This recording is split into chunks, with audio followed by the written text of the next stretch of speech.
ये जो हमें दुख मिलते हैं ना, ये पाप के कारण मिलते हैं। लोग मारे घूम रहे हैं दुख मिटाने के लिए, सोचते हैं कोई जादू कर दे, कोई टोना कर दे, कोई जंतुर बांध दे, कोई आशीर्वाद दे दे। अरे काहे को पागल हो? यदि तुम अच्छे आचरण करते हो, भगवान नाम जप करते हो, सद धर्म से चलते हो, तो तुम्हें किसी से आशीर्वाद मांगने की जरूरत नहीं। बात मान लीजिए, प्रार्थना मान लीजिए। दिखावे में लाखों लोग अपने जीवन को नष्ट करने के लिए तैयार हैं। ये माया का ही तो दिखावा है जिसमें जन्म के जन्म हमारे नष्ट होते जा रहे हैं। सत्य मार्ग को क्यों नहीं पकड़ते हो? किसी के आशीर्वाद की जरूरत नहीं आपको आनंद प्राप्ति के लिए। आप आनंद के बच्चा हो, आनंद स्वरूप हो। जिनसे आशीर्वाद मांगते हो उनके अंदर जो आत्म तत्व बैठा है वो तुम्हारे अंदर बैठा है। वही संपूर्ण आनंद लिए तुम्हारे अंदर बैठा है। तुम्हें किसी से गिगियाने की जरूरत नहीं। बस तुम अपने स्वरूप को नहीं पहचान पा रहे हो, अपनी शक्ति को जागृत नहीं कर पा रहे हो, इसलिए तुम दौड़े घूम रहे हो। भागने की जरूरत नहीं है। सत्संग सुनो, उसे अपने आचरण में उतारो। ये बात आप कागज में लिख लो, चाहे दिमाग में लिख लो। जब तक आपके आचरण शुद्ध नहीं होंगे, जब तक आप भजन नहीं करोगे, जब तक आप दूसरों को सुख नहीं दोगे, मन वचन कर्म से किसी को भी दुख नहीं पहुंचाना, तब तक आप भागे। और यहां से लेकर ब्रह्मलोक तक अगर आपको सुख मिल जाए तो बता देना। आ ब्रह्म भुवनान लोकान पुनरावर्तिनो, अर्जुन, यहां सुख मिलने वाला है। आ ब्रह्म स्तंभ पर्यंतम सर्वम मायामयम जगत, यहां सुख मिलने वाला है। अगर सुख सिंधु भगवान का भजन नहीं करेंगे, बैठ के अपने घर में बैठकर आधा घंटा भजन नहीं करेंगे, मारे घूम रहे हैं, सोच रहे हैं ये भगवान का अवतार है, हमारा कल्याण हो जाएगा। ए भाई, जब भगवान वास्तविक अवतार लिए और जो भजन नहीं किए उनका भी कल्याण नहीं हुआ। भगवान के अवतार के समय हम भी रहे होंगे कहीं ना कहीं, किसी जीव जंतु के कल्याण हुआ क्या? अब भजन करोगे तो कल्याण हो जाएगा। हमारी बात मान लो। बार बार आपको कभी कड़वे शब्दों में, कभी मीठे शब्दों में बताते हैं, ए भाई, बचपन से भगवान के मार्ग में लगे हुए हैं, हमको अपना कर्म भोगना पड़ रहा है। जो शरीर रचना के समय रचा गया था वो सुखद या दुखद कर्म भोगना पड़ा। रामकृष्ण परमहंस जी के कैंसर था, भाई जी हनुमान प्रसाद पोद्दार जी के उदर में कैंसर था, बड़े बड़े महापुरुषों को भोगना पड़ा। तो प्रारब्ध को भोग लो। ये भोगने की सामर्थ्य नाम जप से आ जाएगी, और नाम जप करके जन्म मरण के चक्र से मुक्त हो जाओ। मान लो मेरी बात। क्या वृंदावन की परम पावन रज से बढ़कर त्रिभुवन में कोई रज है? इस रज में बैठकर तुम्हें आनंद नहीं मिल रहा तो कहां मिलेगा तुम्हें? क्या भगवान नाम से बढ़कर कोई अमोघ शक्ति है जो भगवान को अधीन कर सके? सुमिर पवन सुत पावन नामो अपने बस कर राखे रामो। लेकिन समझ में नहीं आता। ये जीव सोचता है कोई तपस्वी, कोई सिद्ध से हमारे दुख दूर हो जाएं। नहीं, भगवान के वचन सुन लीजिए। दैवी हेषा गुणमयी मम माया दुरत्तया मामेव ये प्रपद्यन्ते माया में ताम तरन्ति ते। ये गुणमयी माया को पार करना बहुत कठिन है। एकमात्र उपाय है, मेरी शरण में आ जाओ। हरि शरणम श्री कृष्ण शरणम मम। जब तक प्रभु की शरण में नहीं तब तक माया मुक्त। पर समझ में नहीं आता। लोगों को ऐसा लगता है मैं जाऊंगा, आशीर्वाद मिलेगा, मैं सिद्ध हो जाऊंगा, सब दुख नष्ट हो जाएंगे। आप समझो, हमारी प्रार्थना को समझो। हम अंदर से पीड़ित होकर बोल रहे हैं, आप लोग समझते नहीं हो। भगवान का भजन किए बिना कहीं भी भाग के चले जाओ, आपको शांति नहीं मिलेगी प्यारे।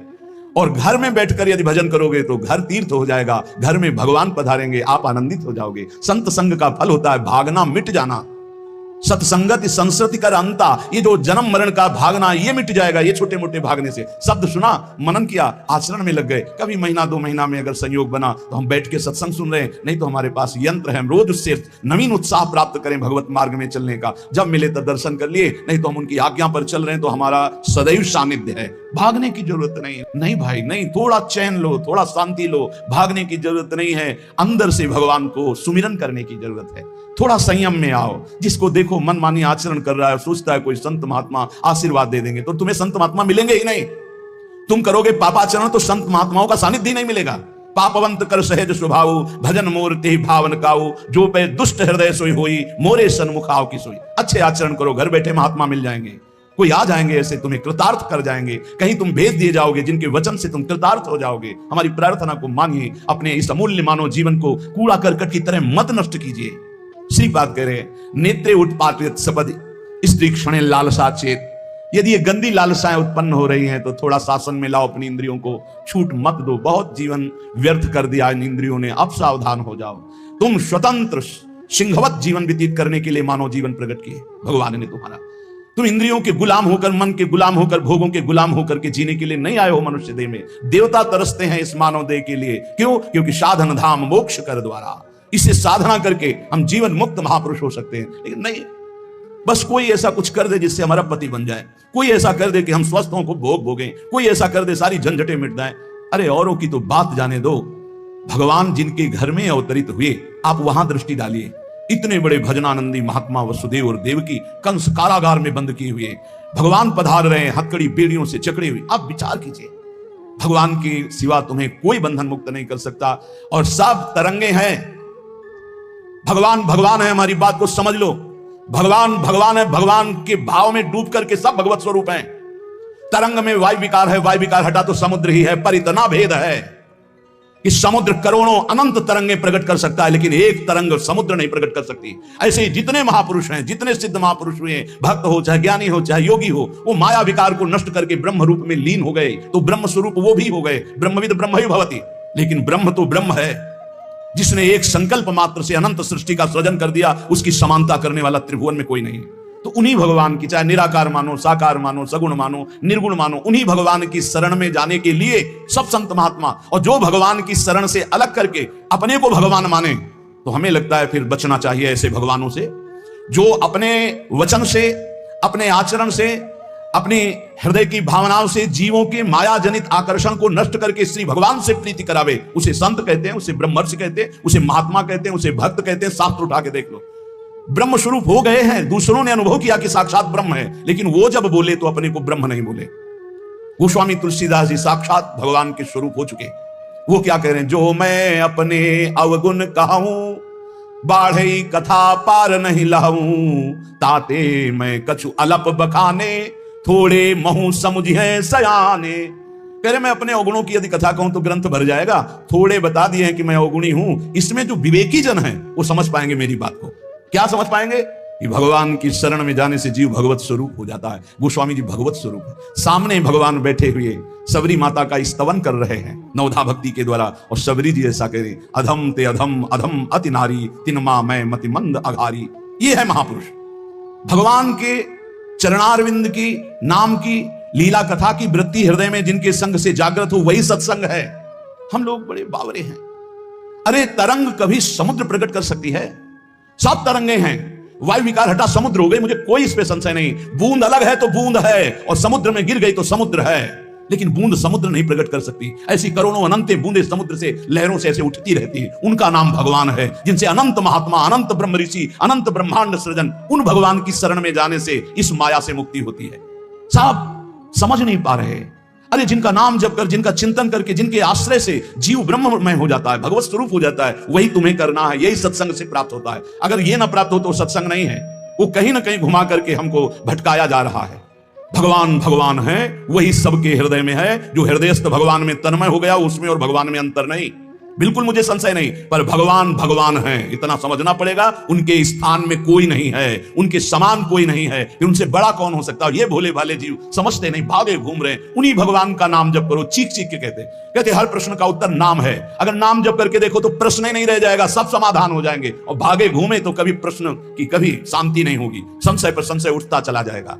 श्रीपाद कह रहे हैं, यदि हमारी इंद्रियां कुमार्गगामी हो रही तो हमें शासन में लेना चाहिए। शासन में नहीं लोगे तो शासन तुम्हें शासन में ले लेगा। दो शासन है, एक है राष्ट्रीय शासन, एक है भागवतिक शासन। भागवतिक शासन जब लेगा तो फिर कोई बचा नहीं सकता। इसलिए अभी अवसर है, निकल चलो, निकल चलो। भागने की कहीं जरूरत नहीं, किसी से आशीर्वाद नहीं मिलेगा। कब होगा? हम कह रहे राधा राधा जपो, अगर कल्याण ना हो जाए तो हमें बता देना।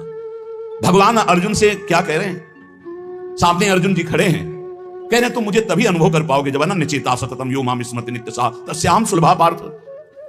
सामने खड़े हो, कह रहे हैं सुलभ नहीं हूं मैं, सुलभ उनके लिए हूं जो मेरा अनन्य भजन करते हैं, अनन्य चिंतन कर। पकड़ ही नहीं पा रहे, लाख सत्संग सुन रहे, पकड़ ही नहीं पा रहे। बिल्कुल नहीं, ऐसे नहीं। थोड़ा विवेकवान हो, मनुष्य जीवन मिला है। ऐसा नहीं कि कोई तुम्हें प्रलोभन दे दे तो हम तुम्हारे रोग नष्ट कर देंगे, हम तुम्हें सिद्ध कर देंगे, हम तुम्हें धनी बना देंगे। हम कहते हैं कि हो सकता है 1000 जाते हैं, उनमें से 100 लोग ठीक हो गए हों। कैसे? पूर्व का पुण्य 100 का तुक्का लगा और ठीक हो गए। वो कहते हैं कि मैं कसम खा के कहता हूं मैं ठीक हो गया हूं। हम बिल्कुल 100% मानते ठीक हो गए, लेकिन उसके प्रताप से नहीं, आप अपने पुण्य प्रताप से ठीक हो गए। आपके ठीक होने का समय आ गया है, इसलिए आपका तुक्का लगा, आप गए, यश उसको मिल गया और आपका काम बन गया। हमारी बात को समझो। अपने लोग बहुत शास्त्र सम्मत, बहुत उसको सुलझ कर भगवत मार्ग को चल करके आपको बोल रहे हैं।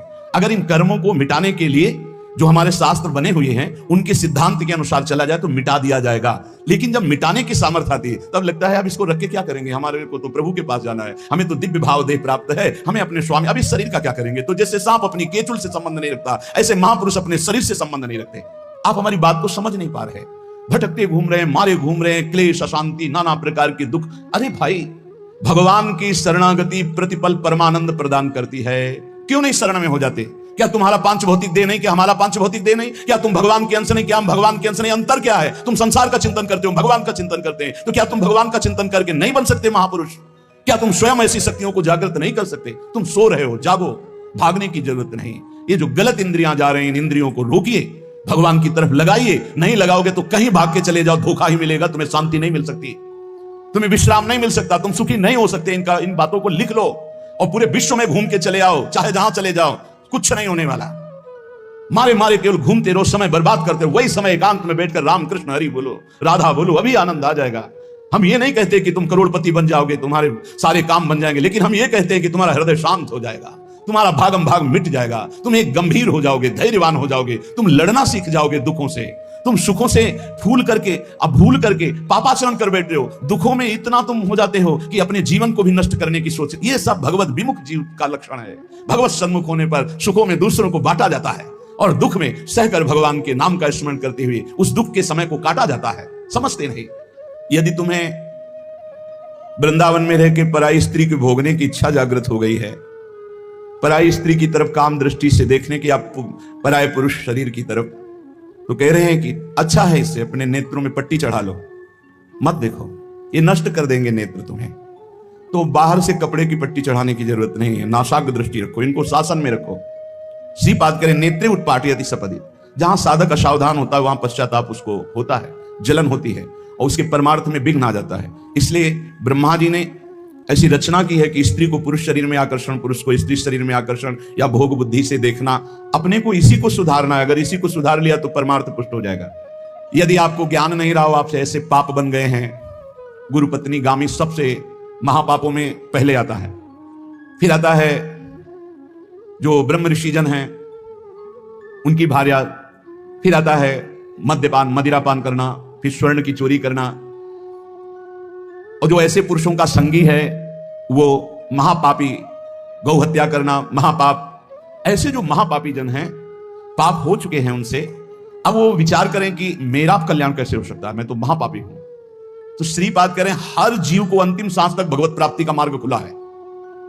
बहुत बड़ी बात है, बहुत बड़ी बात है। आज तक भोगना पड़ रहा है गुरुपत्नी गामी का कलंक चंद्रमा जी को, आज तक। ये बड़े बड़े महत् पाप हैं जो लोग नहीं समझते हैं, ये बात समझ लें।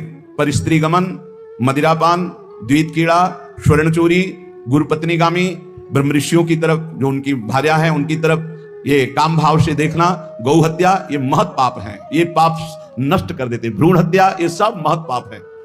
अगर ये पाप बन गए हैं जाने अनजाने में जीवन में, और अब हमने सत्संग सुना तो अब हमें प्रायश्चित हो रहा है कि मेरा कल्याण कैसे हो सकता है, तो श्रीपाद कह रहे हैं एक बार हृदय से जलन पैदा करो कि मेरे से बहुत गलती हो गई और सीधाम वृंदावन आ जाओ। वृंदावन की परिक्रमा करो, रज में लौटो, रसिकों का संग करो। ये नियम ले लो कि अब जीवन में कभी पाप नहीं करेंगे और नाम जपना शुरू कर दो। तो कह रहे हैं निश्चय सुनिर्वाही महाधार्मिका, निश्चित वो धार्मिक हो जाएगा, उसके सारे पाप नष्ट हो जाएंगे, वो भगवत प्राप्ति कर लेगा इसी जन्म में। भगवत प्राप्ति आखिरी सांस तक हो सकती है। आखिरी सांस में बोला राधा राम कृष्ण हरि, बिल्कुल भगवत प्राप्ति हो जाएगी। विश्वास कर लो इस बात पे। इसलिए कोई भी कभी निराश ना हो कि मुझे भगवत प्राप्ति नहीं हो सकती, मेरा कल्याण नहीं हो सकता। इस श्लोक में श्रीपाद ने बताया यदि ऐसे महापाप किए हुए हो तो सीधा वृंदावन आ जाओ। धाम है भगवान का, निज धाम है।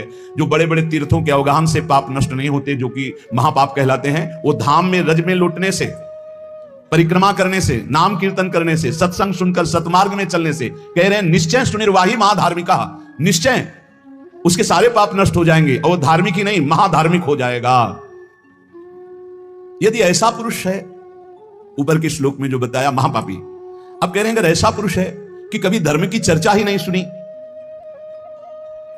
जो सदैव अधर्म में ही ग्रस्त रहा है और इतना नीच है कि पापी लोग भी उसकी निंदा करते हैं। कुछ पाप ऐसे होते हैं जिनकी पापी लोग भी निंदा करते हैं। जैसे जेल कोई जाता है, हमें बताया गया है, तो उनमें कैदी लोग पूछते हैं क्या करके आया, तो बताया गया कि भाई ये राष्ट्र रक्षा के लिए ऐसा ऐसा किया, पर अधिकार नहीं था, तो अनाधिकार चेष्टा में इसने अपने समाज की रक्षा के लिए ऐसे ऐसे किसी ऐसे उपद्रवी को मारा।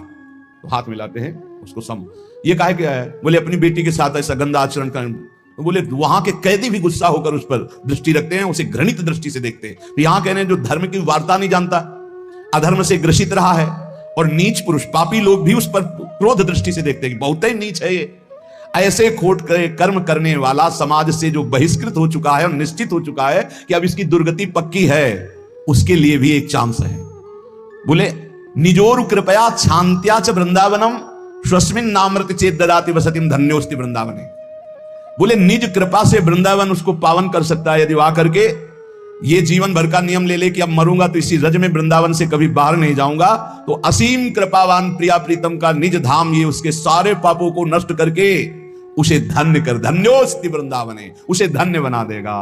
पहले में महापापों का वर्णन किया, दूसरे में नीच आचरण करने वाला अधर्मी जो सबसे ज्यादा तिरस्कृत है, वो भी अगर श्रीधाम वृंदावन में आमरण वास स्वीकार कर ले कि अब वृंदावन, वैसे तो मैं बहुत पापी नीच हूं पर अब वृंदावन को नहीं छोड़ सकता, आजीवन वृंदावन वास करूंगा चाहे जितना कष्ट मिले, तो श्रीपाद कह रहे हैं चेत ददाति वसतिम धन्योस्ति वृंदावने।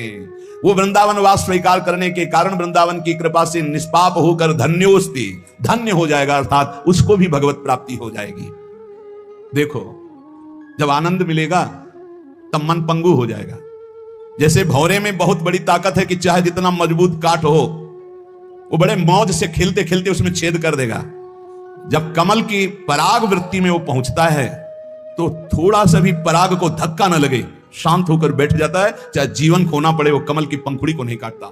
ऐसे उदाहरण दे रहे, ऐसे ही तुम्हारा मन तब तक उद्दंडता करता रहेगा जब तक भगवत सुख नहीं मिलेगा, और जिस दिन इसे आनंद मिला भगवत आनंद, ये बैठ जाएगा, इसका अस्तित्व खत्म हो जाएगा, ये बैठ जाए। निज सुख बिन मन होई कि थीरा, बिना आत्मानंद का अनुभव मिले मन स्थिर नहीं होगा, शांत नहीं होगा, विश्राम नहीं पाएगा।